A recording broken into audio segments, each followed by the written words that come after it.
Hello बच्चों, let's see the question. The question says that match the following column.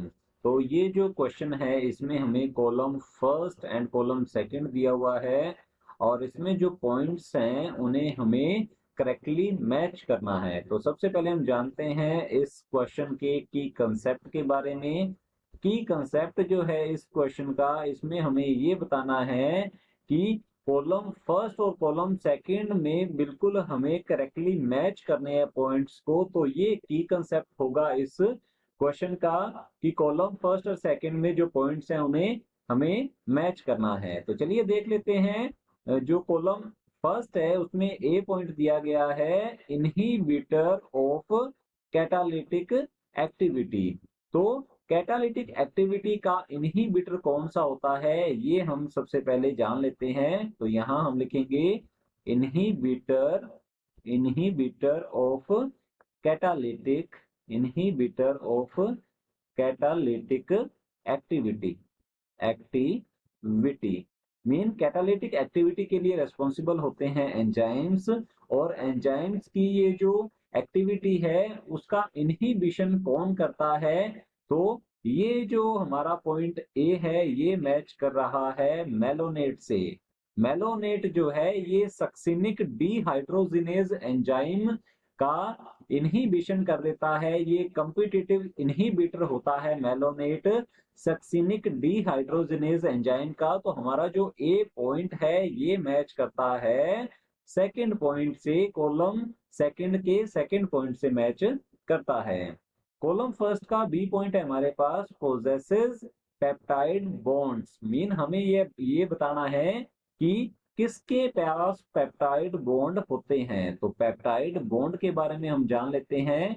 जब amino acid आपस में जुड़ते हैं तो उनके बीच जो है पेप्टाइड बॉन्ड की फॉर्मेशन होती है। मीन हम कह सकते हैं अमीनो एसिड जो है ये क्या होते हैं, ये पेप्टाइड बॉन्ड के थ्रू जुड़े होते हैं। तो पेप्टाइड बॉन्ड जो है ये मिलते हैं प्रोटीन में।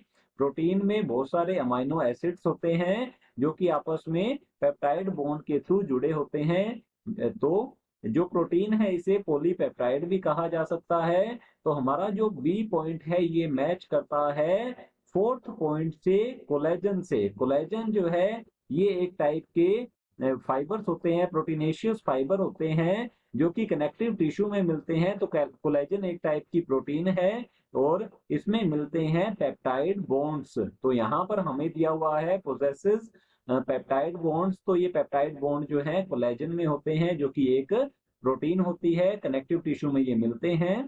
तो हमारा बी पॉइंट फोर्थ से मैच होता है। आगे की ओर दिया गया है हमें कॉलम फर्स्ट में सी पॉइंट है cell wall material in fungi. तो जो फंजाई में सेल वॉल होती है वो किसकी बनी होती है। तो हम बात करते हैं यहाँ पर फंजाई की सबसे पहले। तो फंजाई जो है ये क्या होते हैं, ये होते हैं यूकैरियोटिक ऑर्गेनिज्म और इनमें सेल वॉल जो है ये प्रेजेंट होती है और इनकी सेल वॉल जो है ये बनी होती है काइटिन की। काइटिन एक टाइप का मॉडिफाइड पॉलीसेकेराइड है। ये एन एसिटिल ग्लूकोसामीन की यूनिट से मिलकर बना होता है।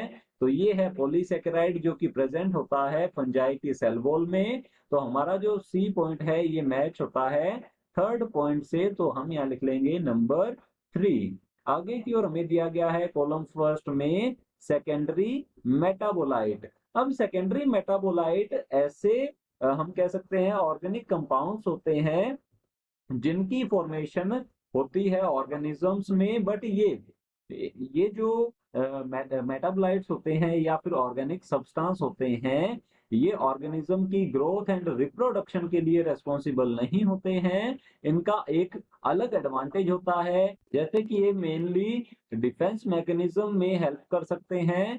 तो ये मैच करता है राइसिन से। फर्स्ट पॉइंट जो है कॉलम सेकंड का फर्स्ट पॉइंट है राइसिन, इससे मैच करता है। तो हम यहाँ लिख लेंगे बी के आगे नंबर 1। तो राइसिन जो है ये मिलता है रिसिनस कम्युनिस या जिसे कैस्टर प्लांट कहा जाता है। कैस्टर प्लांट के जो सीड्स हैं, कैस्टर सीड जो होते हैं उनके अंदर ricin as a secondary metabolite present होता है। तो हमारा जो डी पॉइंट है ये मैच करता है फर्स्ट पॉइंट से। तो हमारा जो फाइनल आंसर है ये इस टाइप से होगा कि कॉलम फर्स्ट का ए पॉइंट जो है ये सेकंड से, कॉलम सेकंड के सेकंड पॉइंट से, और बी जो है फोर्थ से, सी थर्ड से, और डी जो है फर्स्ट पॉइंट से मैच करता है। तो चलिए देख लेते हैं ऑप्शंस को। ऑप्शन ए में ए को मैच किया हुआ है थर्ड से, जबकि ए जो है ये सेकंड से मैच होता है, तो हमारा ऑप्शन ए रॉन्ग होगा। ऑप्शन बी है, इसमें ए को फिर से थर्ड से मैच किया हुआ है, तो हमारा ऑप्शन बी भी रॉन्ग होगा। ऑप्शन सी है हमारे पास, ए को सेकंड से मैच किया हुआ है, जो कि बिल्कुल सही है, राइट है ये। और बी जो है ये थर्ड से मैच हो रहा है यहाँ पर, जबकि बी जो है एक्यूरेटली किससे मैच होगा, ये होगा फोर्थ पॉइंट से। तो हमारा सी जो ऑप्शन है ये भी रॉन्ग होगा। ऑप्शन डी है हमारे पास, इसमें ए को सेकंड से मैच किया हुआ है, जो कि बिल्कुल सही है। बी को फोर्थ से किया हुआ है, ये भी बिल्कुल सही है। सी को थर्ड से किया है, तो ये भी बिल्कुल सही है। और डी को फर्स्ट से किया है, तो ये भी बिल्कुल सही है। तो हमारा जो डी ऑप्शन है ये बिल्कुल करेक्ट आंसर होगा। Hope you understood it well. Thank you.